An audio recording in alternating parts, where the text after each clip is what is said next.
All of you students, I am Tirupati lecturer in physics, FKSD Mahila Kalasala Tanuku, third semester paper 3 optics, third unit diffraction. Today topic is zone plate. Zone plate అంటే మండల ఫలకం. మండల ఫలకం నిర్మాణంలో cell అర్ధకాల మండల భావనకు సంబంధించిన ఆసక్తికరమైన అనువర్తనం ఇమిడి ఉంది. అంటే ఏమీ లేదు మనకి to construct the zone plate a large number of concentric circles with a radius proportional to the square root of the natural numbers are drawn on a sheet of the white paper. మండల ఫలకం అంటే already మనకి friend half period జోన్లో మనం ఏ విధంగా అయితే ఉందో అదే యొక్క ఎక్స్ప్లెనేషన్ ఇక్కడ కూడా దానికి సంబంధించిన రిలేటివ్ ఎక్స్ప్లెనేషనే ఉంటుంది అని. అంటే ఈ మండల ఫలకం ఎక్కువ సంఖ్యలో ఏకకేంద్ర వృత్తాలను కలిగి ఉంటుందన్నమాట. అంటే ఏంటి, ఎక్కువ సంఖ్యలో ఏకకేంద్రక వృత్తాలను కలిగి ఉంటుంది. అంటే ఏం లేదు, సర్క్యులర్ హాఫ్ పీరియడ్ జోన్స్ చూపించాం కదా, దాంట్లో హాఫ్ పీరియడ్ జోన్స్ ఉంటాయి చూసారా మనకి డయాగ్రామ్స్. మీకు హాఫ్ పీరియడ్ జోన్ మీరు వీడియో చూస్తే మీకు క్లియర్గా జోన్ ప్లేట్ కూడా క్లియర్గా మీకు అర్థమైపోతుంది ఆటోమేటిక్గా. ఈ మండల ఫలకం ఎందుకు ఇన్ని ఏకకేంద్ర వృత్తాలను కలిగి ఉంటుంది, వీటి యొక్క వ్యాసార్థాలు సహజ సంఖ్యల వర్గానికి అనులోమానుపాతంలో ఉంటుంది అని చెప్పారు. అంటే ఏంటి, మండల ఫలకం ఎక్కువ సంఖ్యలో ఏకకేంద్ర వృత్తాలను కలిగి ఉంటుంది అనమాట. ఎక్కువ సంఖ్యలో అంటే కింద చూపించిన డయాగ్రామ్ కాదమ్మా, హాఫ్ పీరియడ్ జోన్లో మనకి సర్క్యులర్ యాక్టివ్ సర్ఫేసెస్ ఇవన్నీ ఉంటాయి మనకి. జనరల్ హాఫ్ పీరియడ్ జోన్ ఏదైతే ఉంటుందో దానికి సంబంధించిన ఎక్స్ప్లెనేషన్ దీనికి కూడా రిలేటెడ్ అనమాట. అంటే ఏమీ లేదు, the construct zone plate or A large number of concentric circles with radii proportional to the square root of the natural numbers are drawn on sheet of white paper.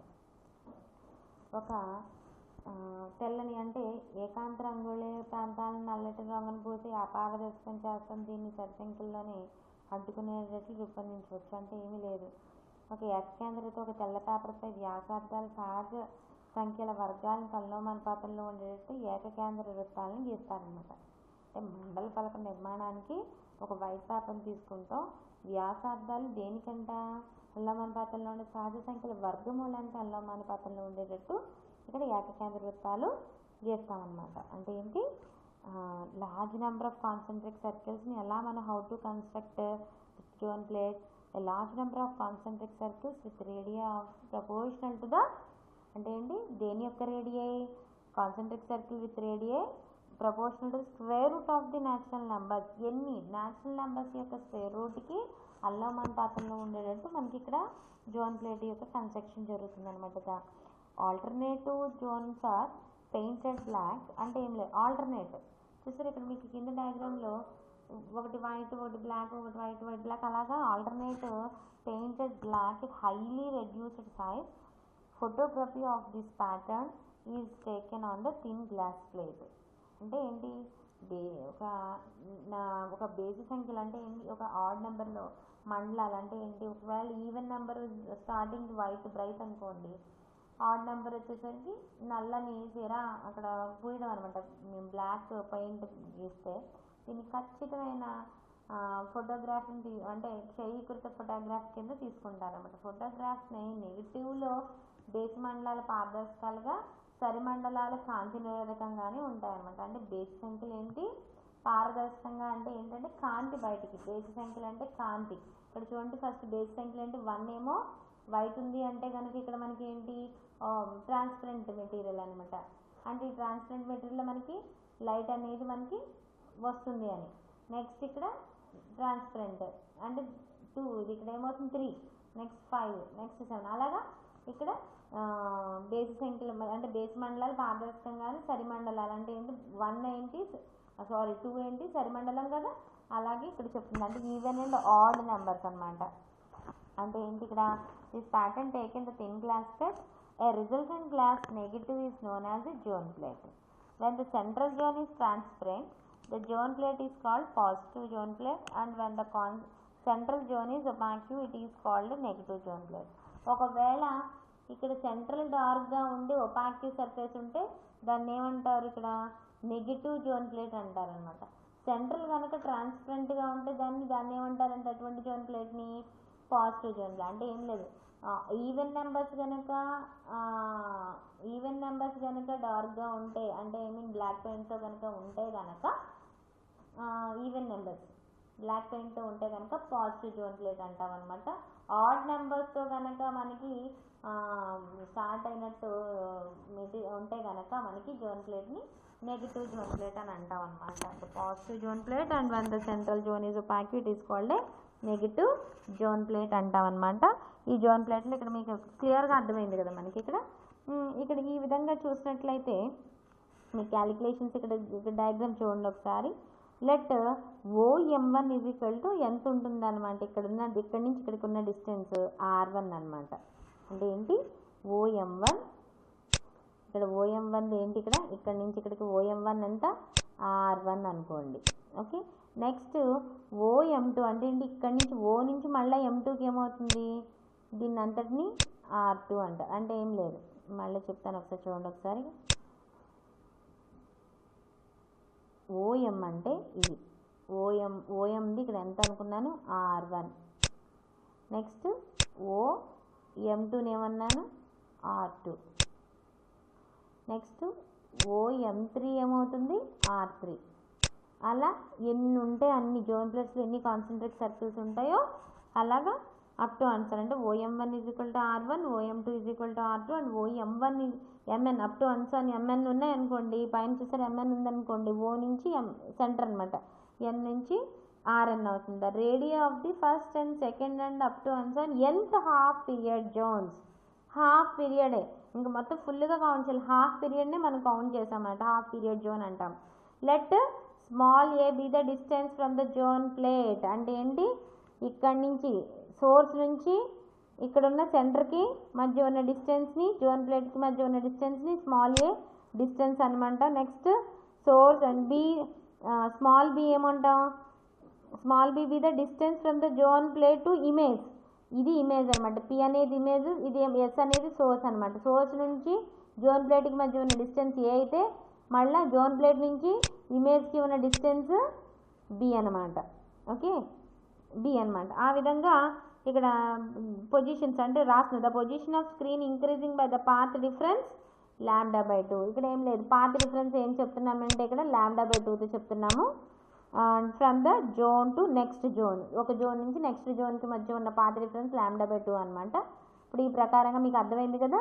Centre నుంచి O నుంచి OM1 R1 అయితే OM2 R2 అయితే OM up to answer OMN ఏమవుతుందో RN అవుతుంది. Source నుంచి zone ప్లేట్కి మధ్య ఉన్న డిస్టెన్స్ ఏ అయితే మళ్ళీ జోన్ ప్లేట్ నుంచి ఒక సెంటర్ నుంచి ఇమేజ్కి మధ్య ఉన్న డిస్టెన్స్ B అవుతుంది అనమాట.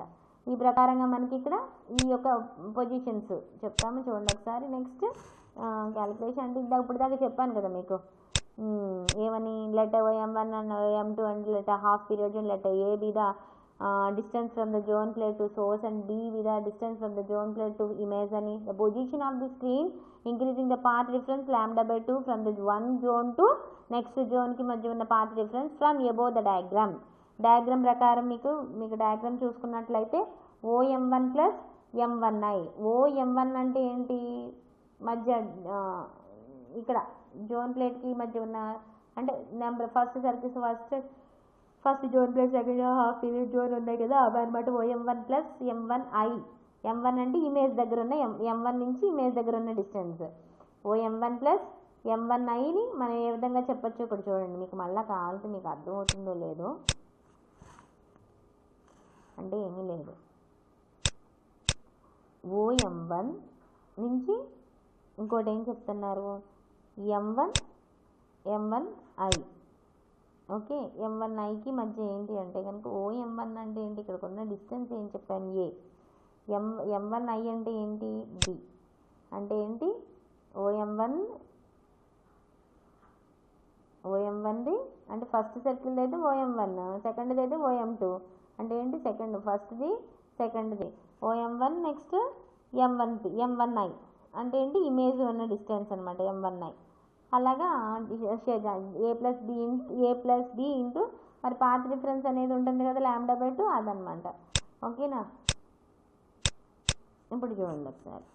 అదేవిధంగా మనకి OM1 plus M1I is equal to A plus B plus lambda by 2 OM1 plus M2I. ఇప్పుడు ఏంటి OM1A మళ్ళీ M2I అనమాట. A plus B into 2 lambda by 2 అలా up to answer OMN plus MNI is equal to A plus B into N lambda by 2. This is the first equation. దీన్ని చూడండి ఒకసారి. OMN square is equal to OC square plus CMN square అంటే ఏంటి OMN square is equal to ఏ విధంగా చెప్పచ్చంట OC square is equal to CMN square అంటే C ఇక్కడ CMN అంటే RN అనమాట, రేడియై స్టార్టింగ్ నుంచి అనమాట. OMN square is equal to OC square plus CMN square. therefore OMN square is equal to A square. OC అనగానే ఏంటి ఇక్కడ A square అనమాట. A square ప్లస్ CMN అంటే ఏంటి R square. ఇక్కడ already రాసించండి CMN is equal to RN అని అర్థం అనమాట. ఓకేనా. OMN square is equal to CMN square అంటే ఏమీ లేదమ్మా, ఇక్కడ దీన్ని అంతటిని OMNని హోల్ స్క్వేర్ చేస్తే ఇక్కడ MNI ప్లస్ ఈ CN ఉంది కదా, ఇదంతటిని కలిపి మనకి ఇక్కడ OC square plus CMN square కింద రాసుకున్నాం అంతే. ఓకేనా. OMN square is equal to OC square plus OMN square కింద రాసామంతే. ఇప్పుడు ఈ ప్రకారంగా మనకి ఇక్కడ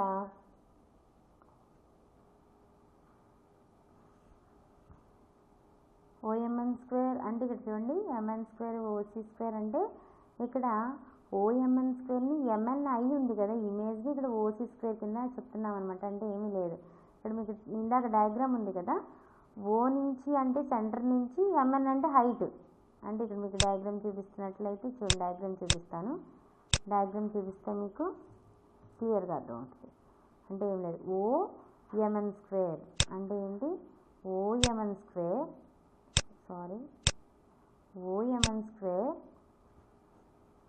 is equal to OC square అంటే ఏంటి ఇదనమాట.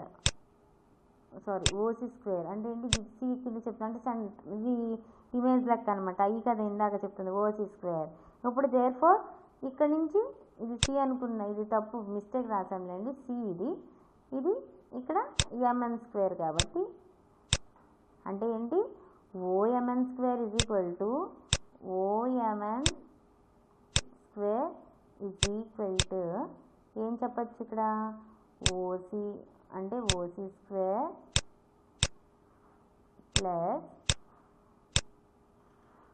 నెక్స్ట్ CMN స్క్వేర్ అనమాట. ఈ ప్రకారం అనమాట. అర్థమైందా? అక్కడ కన్ఫ్యూజ్ అయిపోయి మీరు కన్ఫ్యూజ్ పడద్దు. ఇక్కడ మీకు క్లియర్గా అర్థమైంది కదా. అదే ఇక్కడ సింప్లిఫికేషన్ అంటే OMN square is equal to OC square plus CMN square. Therefore OMN square is equal to OC అనగానే ఏం చెప్పాము ఇక్కడ A స్క్వేర్ ప్లస్ CMN అంటే ఏంటి RN అనమాట. A స్క్వేర్ అయినా రాసుకోవచ్చు, ఇక్కడ B స్క్వేర్ అయినా రాసుకోవచ్చు. ఇక్కడ మీకు ఏం ప్రాబ్లం ఏం కాదు. ఇమేజ్ ఇక్కడ సోర్స్ అని రాసుకోండి. ఫర్ ఎగ్జాంపుల్ S కాబట్టి ఇక్కడ OS స్క్వేర్ అనుకోండి. ఫర్ ఎగ్జాంపుల్ OC నుంచి చెప్తున్నారు, ఇమేజ్ నుంచి S నుంచి సోర్స్ నుంచి చెప్పాలి కాబట్టి OMN square is equal to A square plus RN square. therefore CMN square into RN. therefore OMN square is equal to A square plus RN square by A square. therefore OMN is equal to A into 1 plus RN square by A square whole power 1/2. Okay. అంటే ఏం లేదు, ఈ square అంటే square root అవుతుందిగా 1/2 అనమాట. therefore OMN is equal to A into 1 plus 1/2 into RN square by A square plus up to and so on exponential. therefore OMN is equal to A into 1 plus RN square by 2A square is equal to దాన్ని ఏ విధంగా రాయొచ్చు A plus RN square by 2A. This is the second equation. MNI దగ్గర చెప్పొస్తే కనుక B into 1 plus RN square by 2B square is equal to B plus RN square by 2B. అంటే ఏమీ లేదు, ఇక్కడ source నుంచి చెప్తే A స్క్వేర్ అవుతుంది, image దాకా చెప్తేనేమో B స్క్వేర్ అవుతుంది. ఇక్కడ అదే మారుతుంది. సెకండ్ ఈక్వేషన్ అంటారు, దీన్ని థర్డ్ ఈక్వేషన్ అంటారు. ఫ్రమ్ 1 and 2 and 3 1 అదే చెప్తుంది. అంటే ఏంటి మొత్తం ఓవరాల్గా చెప్తుంది. OM కాడ నుంచి ఇమేజ్ వరకే చెప్పింది. దాన్ని ఈక్వేషన్ 1 చెప్తే అంటే ఏంటి మొత్తం ఓవరాల్ సోర్స్ నుంచి ఇమేజ్ వరకు ఉన్నదాన్ని ఏమో 1 అనుకుంటే, సోర్స్ నుంచి జోన్ ప్లేట్కి ఏతో ఒకసారి ఈక్వేషన్ 2, మళ్ళా జోన్ ప్లేట్ టు ఇమేజ్ ఏమో MNI ఏమో థర్డ్ ఈక్వేషన్. వీటన్నిటిని కలపగా a+rn²/2a plus b+rn²/2b is equal to ఇక్కడ ఏమొచ్చింది a+b into n λ/2. Therefore rn²/2 into 1/a plus 1/b is equal to n λ/2. Therefore 1/a plus 1/b is equal to n λ/rn². దీన్ని sign కన్వర్షన్లో రాస్తే కనుక 1/b minus 1/a is equal to n λ/rn². n λ into 1/b into rn రాస్తే therefore 1/f is equal to n λ/rn². Therefore 1/f కాబట్టి దీని fn is equal to rn²/n λ. ఈ విధంగా మనకి ఇక్కడ డెరివేషన్లో మనకి ఏమొచ్చింది, ఇక్కడ fn అంటే మనం కనుక the zone plate behaves like A convergent lens అనమాట. కన్వర్జెంట్ లెన్స్ అనమాట. అది జోన్ ప్లేట్ మనకి ఎలా అంటే కన్వర్జెంట్ లెన్స్ కింద మనకి ఉందన్నమాట. కన్వర్జెంట్ లెన్స్ని డైవర్జింగ్ లెన్స్ని వేటిని అంటారో తెలుసు కదా. కన్వర్జింగ్ లెన్స్ అంటే ఏంటో తెలుసా? కాన్వెక్స్ లెన్స్ని కాన్కేవ్ లెన్స్ని దేని అంటారు? డైవర్జెన్స్ లెన్స్ని కాన్కేవ్ లెన్సెస్ అంటారు. అలా ఇప్పుడు ఇది మనకి జోన్ ప్లేట్ మనకి ఎలా యాక్ట్ చేస్తుందంటే the zone plate behaves like A convergent lens అనమాట. ఇప్పుడు దీని యొక్క ఫోకసింగ్ యాక్షన్ ఎలా ఉంటుంది అంటే దాన్ని మనం ఎలా ఫోకస్ చేయొచ్చు. The successive transparent zones are different. ఇక్కడ మనకి the successive transparent zones are డిఫరెంట్గా ఉంటుంది అనమాట. అది చూడండి. The successive transparent zones are different in path by λ ఉంటుంది అండ్ ఫేజ్ డిఫరెన్స్ 2π ఉంటుంది. సక్సెసివ్ అంటే కంప్లీట్ ట్రాన్స్పరెంట్ జోన్స్ ఎలా ఉంటాయంటే బ్రైట్ తెలుసు కదా, ఇందా చూపించాను కదా. ఎలా ఉంటుందంటే λ ఉంటుంది, పాత్ డిఫరెన్స్, ఫేజ్ డిఫరెన్స్ 2π ఉంటుంది. Let R1 and R2 and up to Rn be the amplitudes, the first and second and nth are respectively and zone plates respectively. The resultant amplitude R is equal to R1 plus R2 plus R3. దాని పీతో చెప్తున్నాం అనమాట. R1 plus R3 plus successive అని చెప్తున్నాం అంటే ఏంటి, positive zone తీసుకున్నాం అనుకోండి. For example starting ఏముంది, సక్సెసివ్ అనే కానీ బ్రైట్ అనమాట. R1 బ్రైట్ అయినా ఉంది, R1 plus R3 plus R5 up to and so on. అదే మనం ట్రాన్స్పరెంట్ కాకుండా ఒపాక్యూ జోన్స్ని తీసుకున్నాం అనుకోండి. ఫర్ ఎగ్జాంపుల్ అని బ్లాక్ సర్ఫేస్ ఉన్నది తీసుకుంటే అక్కడ ఏమవుతుంది, R2 plus R4 plus R6 up to and so on అలా వస్తుంది అనమాట. The resultant amplitude capital R ఎలా ఉంటుందంటే much more greater then R1/2 ఉంటుందన్నమాట. R1 అంటే స్టార్టింగ్, దానికి బై 2 చేస్తూ much more greater than capital R total resultant ఆంప్లిట్యూడ్కి ఉంటుందన్నమాట. So that the point P is extremely bright and it be the image of O. అంటే ఏం లేదు, point P is extremely bright image. ఓకేనా, image of O అనమాట. The explain the focusing action of the zone plate. ఓకేనా, అంటే ఏంటి, the point P is extremely bright. P అంటే ఏంటి, ఇమేజ్ ఎలా ఉంటుందంట, image of O extremely zone plate నుంచి ఇమేజ్కి మనకి ఎలా ఉంటుందంటే పాయింట్ ఎక్స్ట్రీమ్లీ బ్రైట్ ఉందంటే ద ఫోకసింగ్ యాక్షన్ ఈ జోన్ ప్లేట్. మనకి ఇక్కడ ఎక్స్ప్లెయిన్ చేసేసినట్లే, ఇక్కడ మనకి ఇక్కడ ఇమేజ్ అనేది ఎక్స్ట్రీమ్లీ బ్రైట్ ఉందంటే ఇక్కడ క్లియర్గా మనం ఇక్కడ ఫోకస్ చేసినట్లే. ఇక్కడ కన్వర్జింగ్ లెన్స్ కింద అది పర్ఫెక్ట్గా జోన్ ప్లేట్ అది పర్ఫెక్ట్గా యాక్ట్ అయినట్టు అనమాట. అది ఫోకసింగ్ యాక్షన్ అంటే. ఇక్కడికి జోన్ ప్లేట్ ఇక్కడ మీకు మధ్యలో డెరివేషన్ ఏమన్నా చూడండి ఒకసారి. డెరివేషన్ మళ్ళీ ఒక్కసారి నేను మళ్ళీ మీకు ఎక్స్ప్లెయిన్ చేస్తాను. మీకు ఏదైనా డౌట్ ఉంటే మళ్ళీ కాల్ చేసి కన్ఫర్మ్ చేసుకోండి.